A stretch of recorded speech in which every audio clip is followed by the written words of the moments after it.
جو ہے وہ یہ ہے کہ کپوروں کا کھانا، تو یہ حدیث کی روح سے بھی حرام ہے،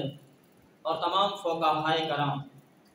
فتاوی عالمگیری جو 500 علماء کرام کا متفقون علیہ فتاوی ہے اس کے اندر بھی حرام لکھا ہے، اور تمام اہل سنت و جماعت کے دوسرے مسئلہ کے دیوبند حضرات کے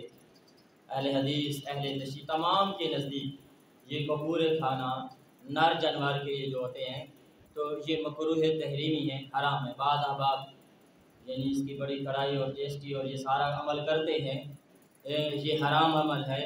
اس سے بچنا ضروری ہے، نہ ہی یہ خوراک کے طور پہ استعمال کیا جائے اور نہ ہی اسے دوا کے طور پہ کوئی کہے کہ میں کمزور ہوں تو چلو یہ کھا لوں۔ عموماً یہ ہوٹلوں پہ بھی یعنی استعمال ہو رہے ہوتے ہیں اور لوگ بڑی شوق سے کھا رہا ہے، یعنی کچھ لوگ کہتے ہیں کہ اختلاف ہے، تو اس مسئلے میں کسی کا اختلاف نہیں ہے جو میں بیان کر رہا ہوں، لیکن پھر بھی اس میں بھی لوگ ضد کرتے ہیں، تو شریعت کے معاملے میں ضد نہیں کرنی چاہیے، بس کہ شریعت کے بتائے ہوئے طریقے پہ عمل کرنا چاہیے۔ اب یہ ہے کہ جب ایک جانور میں پتیدار جتنے شامل ہیں، 7 ہیں، 4 ہیں، 5 ہیں، پھر جتنے بھی ہیں ان تمام کی اجازت سے جانور کو ذبح کیا جائے، تمام کا ذبح کے وقت حاضر